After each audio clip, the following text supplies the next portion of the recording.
अस्सलाम वालेकुम मुअज़्ज़िज़ सामीन। कराक्रम का ताज महल निम्र अहमद की तहरीर। इस नावल के 10वें हिस्से का तीसरा हिस्सा अब मैं आपके सामने पेश करती हूँ। आइए सुने।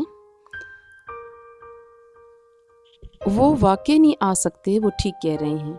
मैं जानता था वो नहीं आएंगे। मेरी पूरी ज़िंदगी हमालिया में गुजरी है, इसलिए तो मैं कहा था अगर वो आए तो मैं चल लूँगा। 6000 मीटर से ऊपर हवा इतनी पतली और धुंध इतनी शदीद होती है कि हेलीकॉप्टर में नहीं आ सकता। वो आहिस्तगी से कहता इसे समझाने की कोशिश कर रहा था। तो फिर हम नीचे कैसे उतरें, मैं क्या करूं? वो बेहद परेशान थी। वो कितनी ही देर इसे चुपचाप देखता रहा, फिर बिलाखिर चंद कदम घिसट कर इसके नज़दीक आया और इसके बिल्कुल मुकाबिल बैठकर इसका दायां हाथ अपने दोनों हाथों में थाम कर इसकी आंखों में देखते हुए कहने लगा, मेरी बात गौर से सुनो और जो मैं कहूँ वैसे ही करो। तुम्हें याद है परी, मैंने तुम्हें एक दफ़ा बताया था कि मेरी माँ बहुत बहादुर है। वो समझी थी उफ़क़ से नीचे उतरने के किसी मंसूबे और हिकमत अमली के मुतल्लिक़ बताएगा, मगर वो नहायत गैर मुतल्लिका बात कर रहा था। हाँ मुझे याद है, मगर इस वक्त मेरी माँ बहुत बहादुर है परी। इसने अपने 3 जवान बेटों की मौत का गम सहा है। इसके बेटों के बाद इसके बच्चे इसके पास हैं और वो इनमें बहुत खुश और मगन है। वो तो ठीक है उफ़क़, मगर कर्नल साहब कह रहे हैं कि हमें। यकीन करो परी, मेरे माँ बाप के पास दूसरी कई मसरूफियात हैं। वो ख़ुद को ज़िंदगी के झमेलों में गुम कर सकते हैं और इनके लिए ये मुश्किल नहीं होगा। इसने जैसे परीशे की बात सुनी ही नहीं थी और पता नहीं कौन से किस्से लेकर बैठ गया था। वो उलझने लगी। वो कह रहा था, तुम्हारी नवंबर में शादी है, तुम्हें इसकी तैयारी करनी होगी। निशा तो नहीं मानती, मगर शायद तुम्हारी फुफ्फो तुमसे बहुत मोहब्बत करती हों, और तुम्हारे पापा भी तो हैं ना। उनकी ज़िंदगी में एक वाहिद रिश्ता तुम हो परी। मेरे माँ बाप की और बात है। वो रुक रुक कर ठहर ठहर कर इसकी आंखों में देखते हुए कह रहा था, मेरे माँ बाप आदी हो चुके हैं। इनके 2 बेटे और भी हैं, मगर तुम अपने बाप की इकलौती बेटी हो। एकदम परीशे के लाशऊर में ख़तरे का अलार्म बजा। तुम खुलकर बात करो उफ़क़। पर ये सब सिर्फ़ और सिर्फ मेरी वजह से हुआ है। मैं तुम्हें इस जगह फंसाने का ज़िम्मेदार हूँ, क्योंकि मैंने जल्दी टर्न आउट नहीं किया, वरना इस वक्त तुम बेस कैंप में होती। वो पलक झपके बगैर इसे देखते हुए कह रहा था। नहीं उफ़क़, मैं तो खुद। तुम क्या कहना चाह रहे हो? इस तरह बात क्यों कर रहे हो? हाँ, कर्नल फ़ारूक ने कहा है कि हम जैसे ही 1500 मीटर डिसेंड करेंगे वो हमें लेने आएंगे। तुमने खुद ही तो कहा था कि मैं इन्हें कहूँ कि मैं कोशिश करती हूँ। इसने इसे याद दिलाया। उफ़क़ ने इस बात में सर हिला दिया। मैंने ठीक कहा था, तुम कोशिश करके डिसेंड कर सकती हो। इसके लहजे में कुछ ऐसा था जिस पर बुरी तरह चौंकी। तुम क्या मतलब है तुम? इसको अब कुछ कुछ समझ में आने लगा था। परी तुम नीचे जा सकती हो, तुम नीचे चली जाओ। उफ़क़, परीशे ने तड़प कर अपना हाथ इसकी गिरफ्त से छुड़ाया। खुदा के लिए परी, जज्बाती मत बनो, मेरी वजह से ख़ुद को ख़तरे में मत डालो। तुम नीचे चली जाओ, प्लीज़ चली जाओ। वो सन्नाटे में रह गई। तुम उफ़क़, तुम ये चाहती हो कि मैं तुम्हें इस बर्फ़ानी तूफ़ान में छोड़कर अकेला यहाँ से चली जाऊँ? वो बेयकीनी से फटी फटी निगाहों से इसे देख रही थी। हाँ तुम चली जाओ, प्लीज़ चली जाओ, और कभी ऊपर नहीं आएंगे। वो 6000 मीटर से ऊपर कभी नहीं आ सकेंगे। तुम नीचे उतर जाओ, मेरी फ़िक्र मत करो। वो थके थके लहजे में कहता पीछे को हटकर बैठ गया। तुम्हें छोड़कर, इस टेंट में छोड़कर। वो हैरान थी, बेयकीन थी। मैं नीचे नहीं जा सकता परी, मैं कभी भी नीचे नहीं जा सकूँगा। मैं जानता हूँ मैं मर जाऊँगा, और अगर तुम मेरे लिए इधर रहीं तो तुम भी मर जाओगी। तुम्हारे पीछे बहुत से लोग हैं जो तुम्हारे बगैर ज़िंदा नहीं रह पाएंगे। तुम्हारे बाप के और बच्चे नहीं हैं परीशे। मेरे लिए अपनी और ख़ुद से जुड़े लोगों की ज़िंदगियों को ख़तरे में मत डालो। तुम बहुत से लोगों के साथ जुड़ी हुई हो। मेरा क्या है, मैं तो कोह पैमा हूँ। मुझे अज़ल से इल्म था कि मेरी मौत पहाड़ों ही में आनी है। मैंने हिमालय में ही मरना है। मेरा क्या है परीशे, मेरे लिए कोई नहीं रोएगा। इसने दोबारा इसका हाथ पकड़ना चाहा, मगर इसने तेज़ी से अपना हाथ छुड़ा लिया। तुम क्या समझते हो मुझे? मैं इतनी खुद गर्ज और बेहिस हूँ कि तुम्हें यहाँ छोड़कर चली जाऊँगी? हाँ, क्या समझते हो तुम मुझे? बल्कि तुम तो उफ़क़ मुझे कुछ समझते ही नहीं हो। तुमने मुझे कभी समझा ही नहीं है। तुम मुझे समझ ही नहीं सकते। इसकी आवाज़ आंसुओं से रुंधने लगी। क्या समझकर तुमने मुझे ये सब कहा?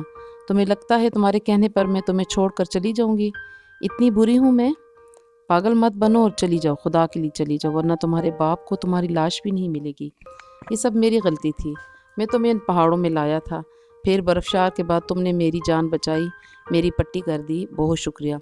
इससे ज़्यादा तुम मेरे लिए कुछ नहीं कर सकती।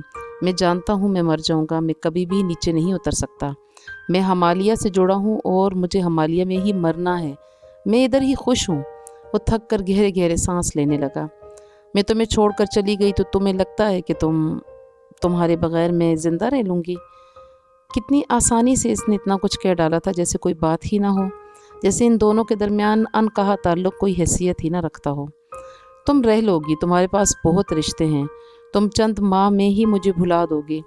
आखिर कौन याद रखता है किसी को? बहुत से क्लाइंबिंग पार्टनर्स महमों के दरमियान मुरझाया करते हैं।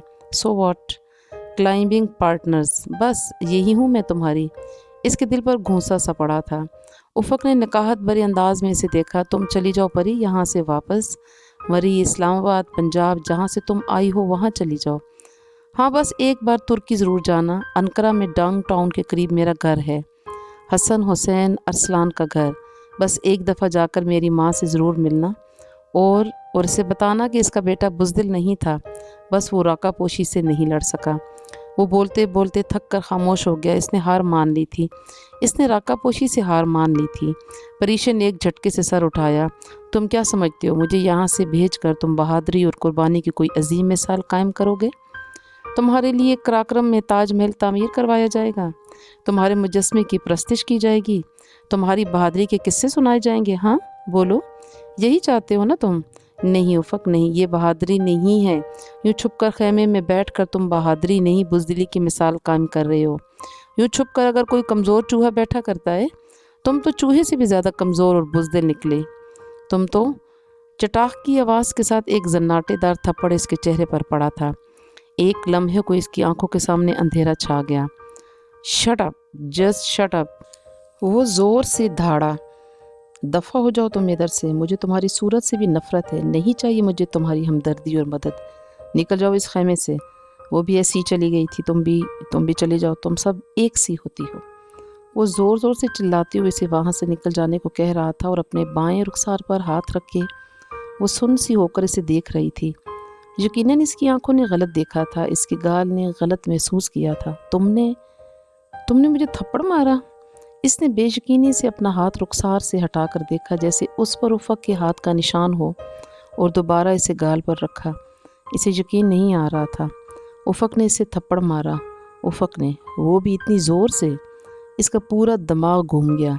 वो इतना ताकतवर थप्पड़ इसे उफ़क़ ने मारा? वाकई? वो एक झटके से उठी और बाहर निकल गई। खैमे के बाहर तूफ़ानी हवाएं इसी तरह जारी थीं। सर तूफ़ानी हवा इसके बाहर निकलते ही इसे इधर उधर लुढ़काने की कोशिश करने लगी, मगर वो मजबूती से खैमे के दरवाजे से 2 गज़ दूर बाजू सीने पर बांधी खड़ी सामने देखती रही। सुबह सादिक का वक्त था। सूरज कहीं से भी दिखाई नहीं देता था, क्योंकि आसमान पर स्याह बादलों और आसमान से ज़रा नीचे तूफ़ानी बर्फ़बारी का राज था। रोशनी बस इतनी थी कि वो शदीद धुंध में महज 5 मीटर तक देख सकती थी। बर्फ़ अभी तक गिर रही थी, मगर रात की तरह का शदीद वाइट आउट नहीं था। कितनी ही देर वो बर्फ़ में इसी तरह हाथ बांधे साकत पुतलियों से पलकें झपके बगैर सामने देखती रही, जैसे धुंध, बर्फ़बारी और तूफ़ान में कोई जीती जागती मम्मी खड़ी हो। इसकी टोपी हवा के बायस उड़कर 2 गज़ दूर घिर गई। हर पल घिरती बर्फ़ इसे सफ़ेद करती रही, मगर वो इसी तरह खड़ी धुंध में देखती रही। दफ़तन इसके अकब में धीमी आहट हुई। बहुत मुश्किल और शदीद तकलीफ़ के आलम में वो स्काई पेल के सहारे चलकर इसके करीब आया था। इससे अपने पाँव पर खड़ा नहीं हुआ जा रहा था, और तूफ़ानी हवाओं की चिंगाड़ती आवाज़ के बावजूद इसे इसकी हर कदम साथ रखने के साथ लबों से निकलने वाली कराहें सुनाई दे रही थीं। वो बमुश्किल चलता लंगड़ाता इसके करीब आया, मगर परीशा गर्दन को जुम्बश दिए बगैर सामने देखती रही। इसे गाल पर उफ़क़ के तमाचे की हरारत और दर्द अभी तक महसूस हो रहा था। चंद लम्हे वो कुछ कहे बगैर इसे देखता रहा। फिर इसकी निगाहें परीशा के चेहरे से फिसलती इसके उड़ते बालों पर जा ठहरी। इसने इर्द गिर्द मुतलाशी निगाहें दौड़ा कर कुछ ढूंढना चाहा। फिर जिस तरफ इसकी टोपी गिरी थी वो इस तरफ बढ़ने लगा। परीशा ने कुनखियों से इसे देखा। वो लंगड़ाते हुए बदिक्कत एक टांग पर जोर डाले चलकर टोपी के करीब गया। इसने झुक कर टोपी उठाई, इस पर लगी बर्फ़ झाड़ी और इसे लेकर वापस परीशा के करीब आने लगा। तब इसने महसूस किया वो कि दायां पाँव कदरे टेढ़ा करके रख रहा था, जैसे इसमें भी तकलीफ़ हो। इसे पहन लो। इसने टोपी इसकी जानिब बढ़ाई। इसने चुपचाप टोपी थाम कर सर पर पहन ली, फिर घनी पलकें उठाकर इसे देखा। अगर तुम्हें लगता है कि मुझे थप्पड़ मारकर, मुझ पर चीख चिल्लाकर, मुझे खुद से मुतनफ़्फ़िर करके तुम मुझे यहाँ से जाने पर मजबूर कर दोगे तो तुम गलत हो।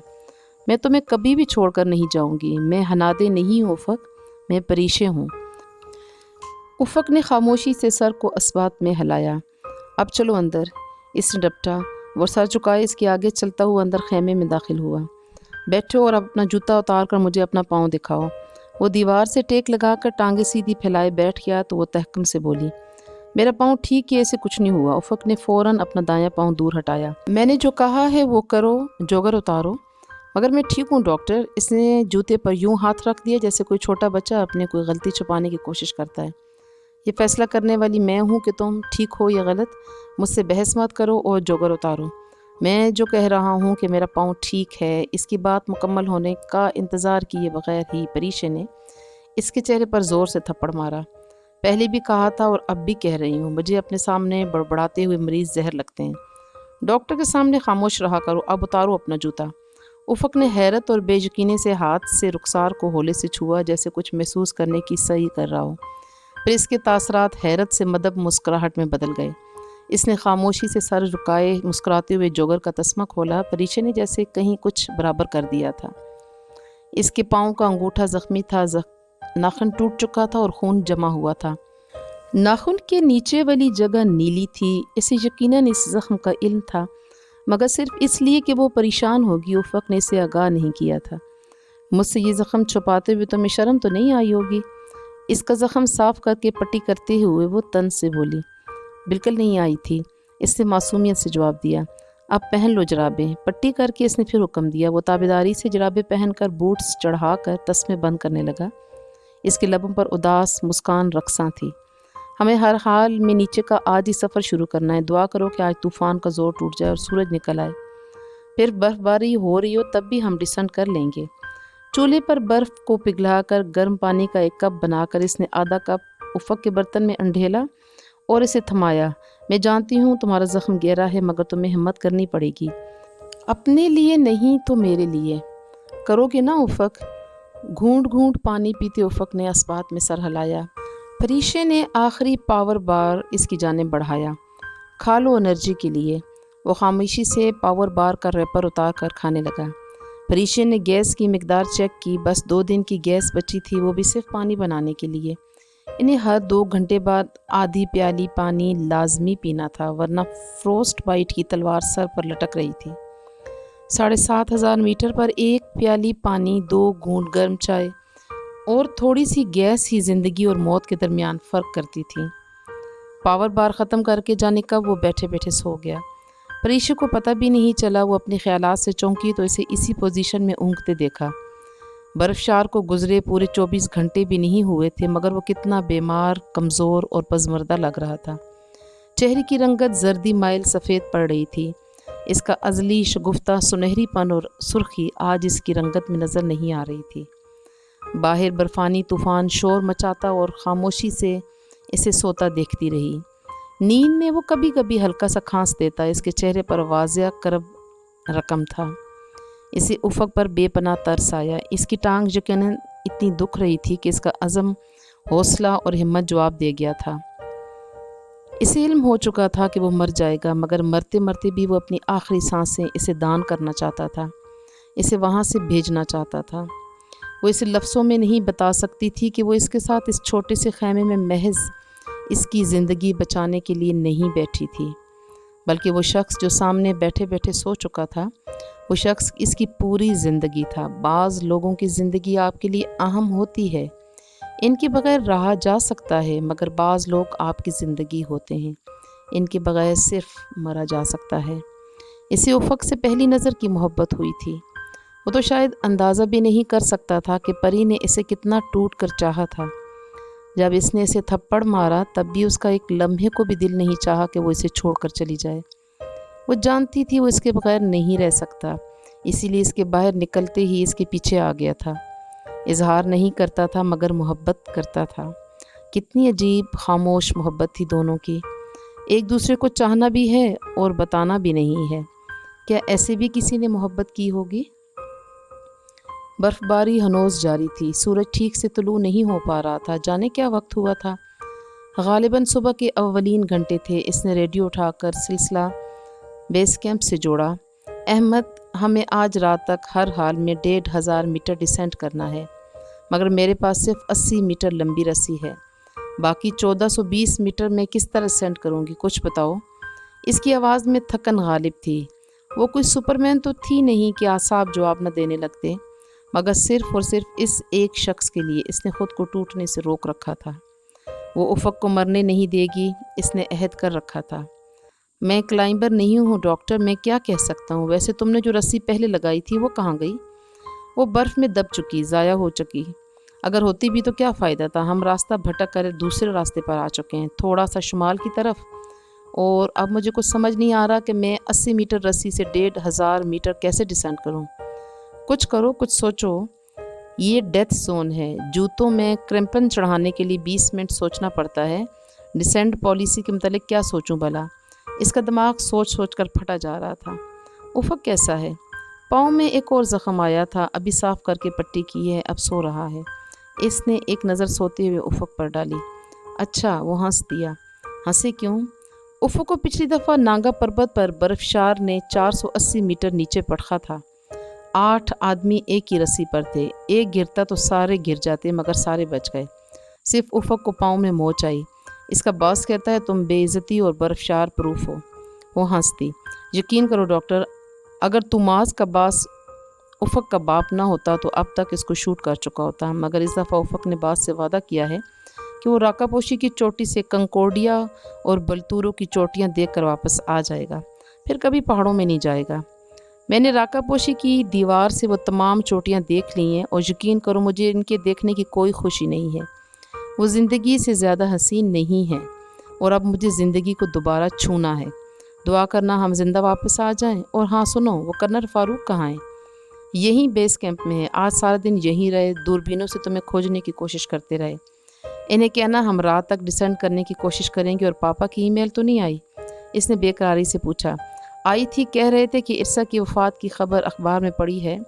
तुम्हारे लिए सख्त परेशान हूँ। मैंने कुछ झूठ सच मिलाकर तुम्हारी तरफ से मुकम्मल खैरियत की इत्तला दे दी है। बहुत अच्छा किया। और फ़रीद बेस कैंप पहुँच गया है? इसे ये बात पूछना आज याद आया था। वो तो इधर नहीं आया। परीशे के कदमों तले ज़मीन निकल गई। तो फिर वो कहाँ गया? वो परेशान हो गई। वो नीचे नहीं उतरा? नीचे तो वो 2 दिन पहले ही आ गया था, फिर करीमाबाद वापस चला गया। मैं समझा तो इसके दोबारा आने के मुतालिक पूछ रही हो। अहमद, तुमने मेरी जान निकाल दी थी। इसका दिल अहमद का सर फोड़ने को चाहा। फिर कितने ही पल गुजर गए। तूफ़ान रुका ना, आहिस्ता हुआ। आसमान वैसा ही सफ़ेद और धुंधला था। बर्फ़बारी मुसलसल हो रही थी। अगर ज़्यादा रस्सी होती तो वो दोनों तूफ़ान में भी नीचे उतर सकते थे, मगर उफ़क़ की ज़ख्मी टांग के बायस सबसे बड़ा मसला रस्सी का था। उफ़क़ किसी तरह सोया हुआ था। इसकी जेब से कुछ सुर्ख सा झांक रहा था। परीशे ने हाथ बढ़ाकर इस सुर्ख कपड़े को खींचा। वो उफ़क़ का तुर्की के झंडे वाला मफलर था। वो यूं ही मफलर को देखकर स्वात और कलाम के मरग़ज़ारों में गुज़रे पल याद करते हुए इसे हाथों में लपेटने लगी। कितनी ही देर वो मफलर से खेलती रही। ये वही सुर्ख झंडानुमा मफलर था जो उफ़क़ को राकापोशी पर लहराना था।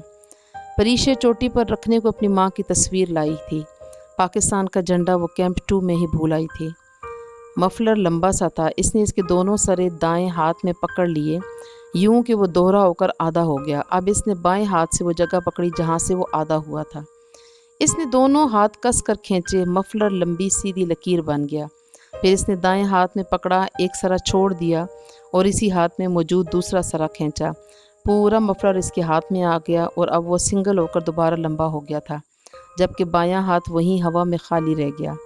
ओ खुदाया, इसे चौंक कर सर उठाया। मैं कितनी स्टूपिड हूँ, मुझे पहले क्यों नहीं ख्याल आया। उफ़क़, उफ़क़ उठो।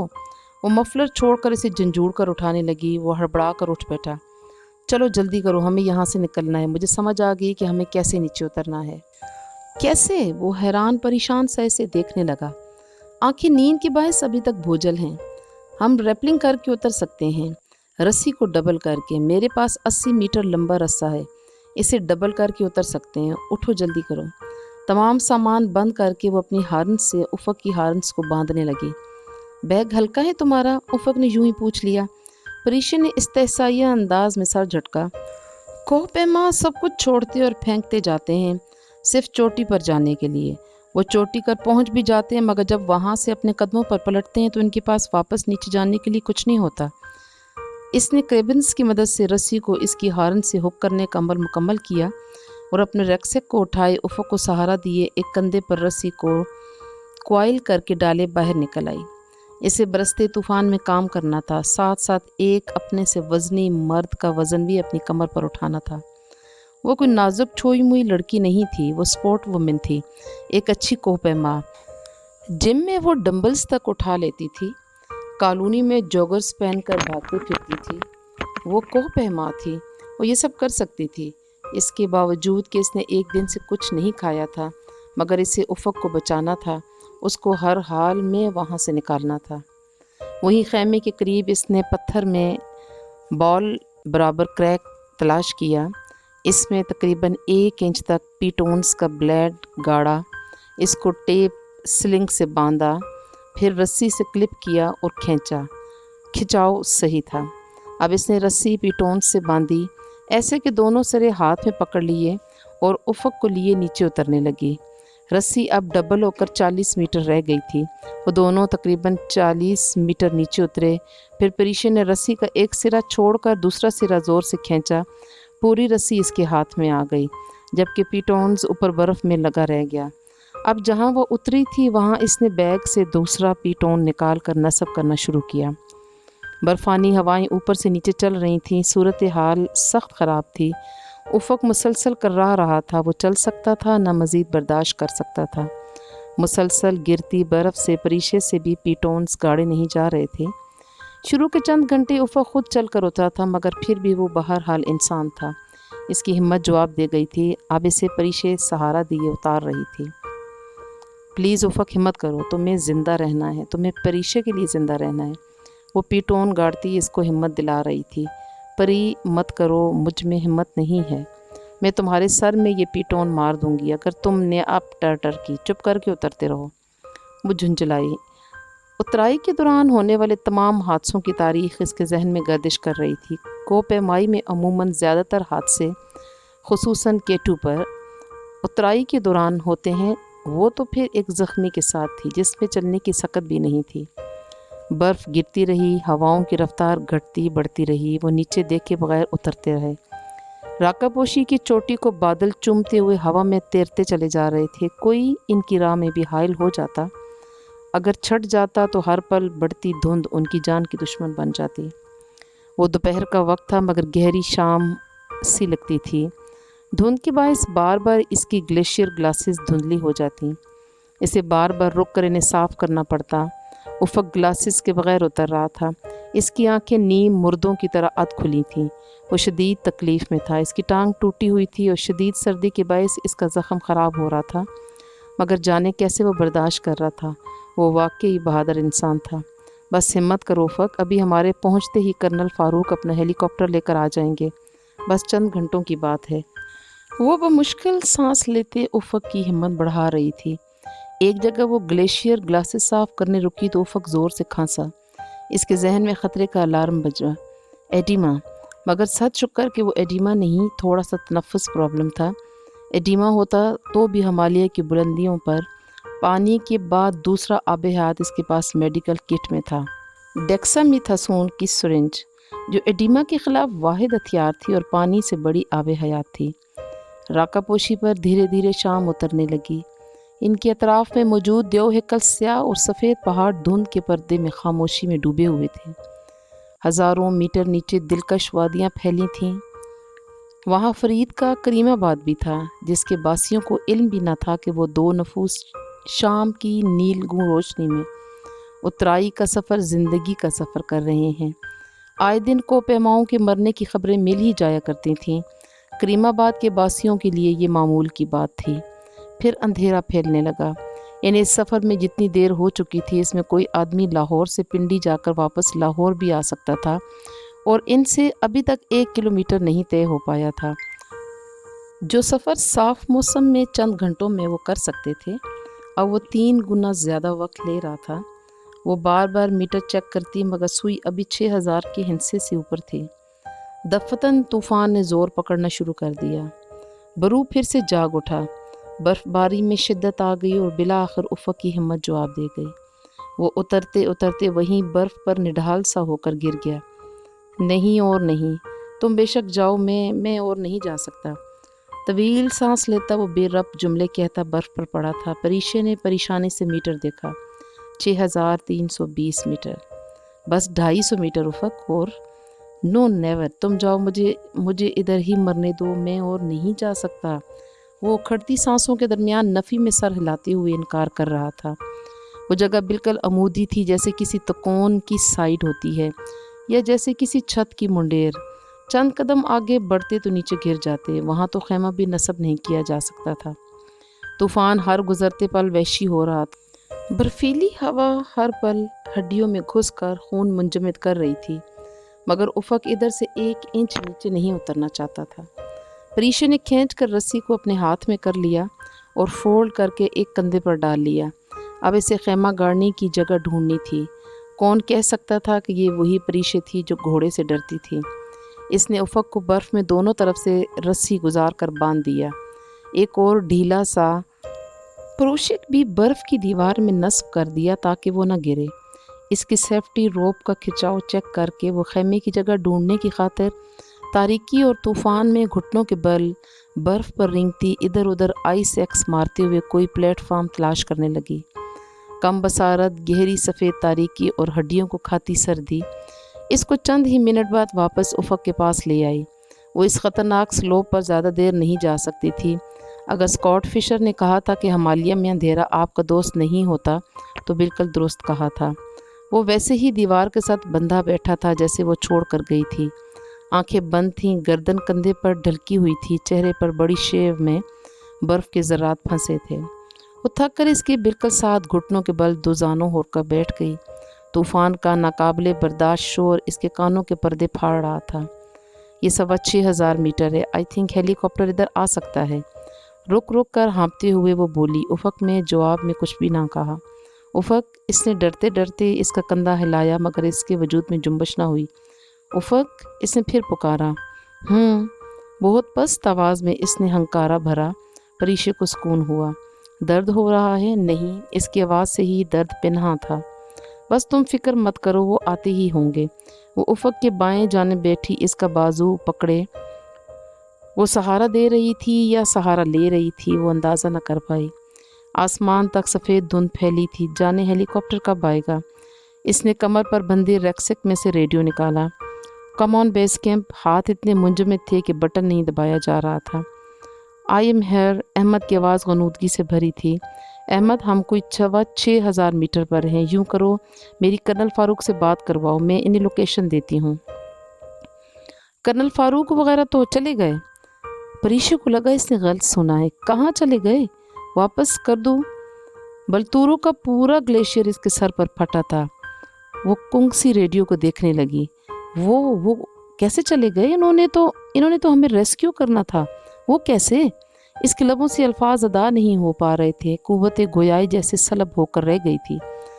وہ کہہ رہے تھے کہ موسم خراب ہے، کوئی فیول کا بھی پرابلم تھا۔ آئی ڈونٹ نو، بس صبح واپس چلے گئے تھے۔ تب پہلی بار پریشے کو احساس ہوا کہ وہ اس برف باری اور طوفان میں کھلے آسمان تل ایک زخمی کے ساتھ تنہا پڑی ہے۔ احمد، وہ کیسے جا سکتے ہیں؟ ہم نے ان کے کہنے پر ڈسینڈ کیا اور وہ ہمیں چھوڑ کر چلے گئے؟ کیوں؟ اس کا دل پھوٹ پھوٹ کر رونے کو چاہ رہا تھا۔ وہ ایک 6 فٹ کے لمبے چوڑے مرد کا وزن اٹھائے جانے کتنے گھنٹے پہاڑ کی ڈھلان سے نیچے اترتی رہی تھی، وہ گھنٹے جو صدیوں پر بھاری تھے۔ اب احمد کہہ رہا تھا کہ وہ چلے گئے۔ تم حوصلہ مت ہارو، ہو سکتا ہے وہ صبح تک آ جائیں۔ تم نے ویسے اتنا زیادہ سفر نیچے کو کیسے کیا؟ رسی کو ریپل کر کے۔ وہ کیا ہوتا ہے؟